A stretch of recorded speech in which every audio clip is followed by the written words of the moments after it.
कोकण शांत, हिरवगार आणि सुरक्षित मानलं जाणारं ठिकाण. पण याच कोकणात चिपळूणच्या एका शांत वस्तीमध्ये एका निवृत्त शिक्षिकेचा मृतदेह तिच्याच घरात अर्धनग्न अवस्थेत सापडतो. पाय घट्ट बांधलेले, तोंडात बोळा, मोबाईल पाण्यात बुडवलेला आणि घरातील मौल्यवान वस्तू गायब. हा केवळ खून नव्हता, हा विश्वासाचा विश्वासघात होता. वर्षा वासुदेव जोशी, चिपळूण तालुक्यातील धामवणे खोतवाडी परिसरात राहणाऱ्या निवृत्त शिक्षिका.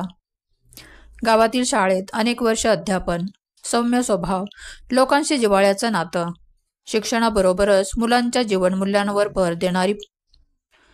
पती वासुदेव जोशी काही वर्षापूर्वी निधन पावले. एकुलता एक मुलगा मुंबईत नोकरीसाठी. घरात एकट्याच राहत होत्या, पण गावकरी नेहमी भेटायला येत असत. प्रवासाची त्यांना आवड होती.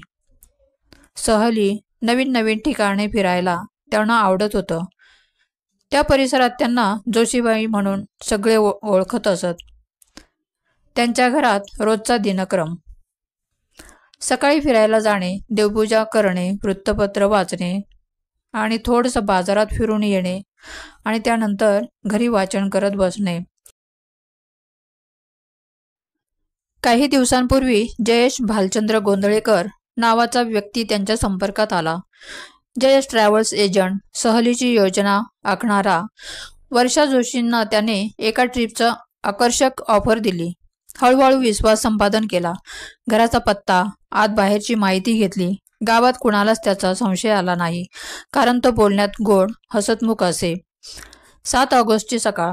शेजारी राहणाऱ्यांच्या लक्षात आलं की जोशीबाई आज सकाळपासून दिसल्या नाहीत आणि फिरायलाही आलेल्या नाहीत, म्हणून त्यांनी त्यांचा दरवाजा वाजवला.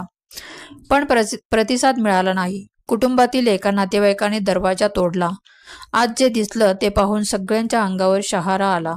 त्यांचे पाय घट्ट बांधलेले होते, शरीर अर्धनग्न अवस्थेत, घरातील कपाटं अस्ताव्यस्त, काही वस्तू गायब, लॅपटॉपची हार्ड डिस्क काढून नेलेली, मोबाईल पाण्याच्या टाकीत टाकलेला.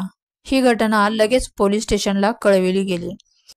घटना समजताच चिपळूण पोलीस, ठसे तज्ज्ञ आणि श्वान पथक घटनास्थळी दाखल झाले.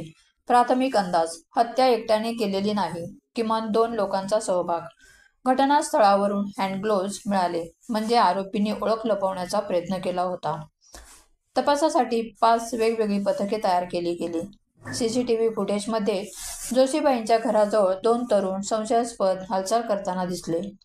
मोबाईल डेटा आणि काही तांत्रिक पुरावे जुळवल्यानंतर पोलिसांनी एका नावावर लक्ष केंद्रित केलं: जयेश गोंधळेकर.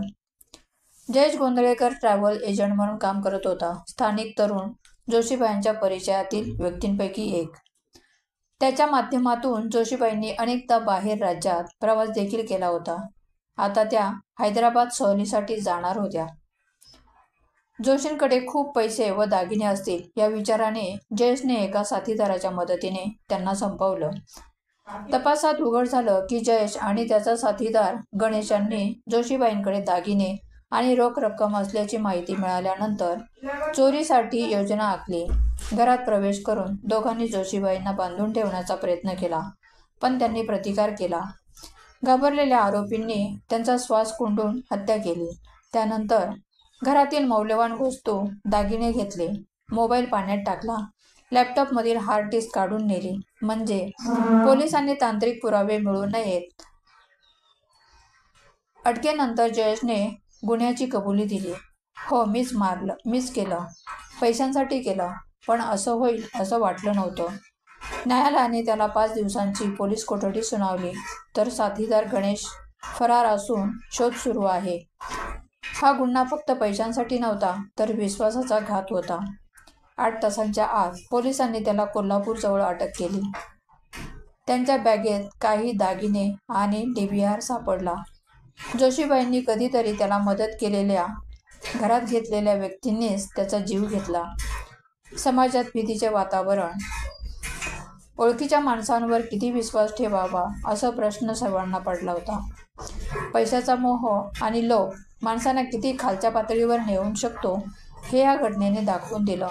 विश्वास हा आयुष्याचा पाया आहे, पण तो जर तुटला तर फक्त नातं नाही, तर एक जीवही संपतो. वर्षा जोशींची आठवण सदैव आपल्या मनात राहील. एक आदर्श शिक्षिका, पण विश्वासघाताची बळी ठरलेली.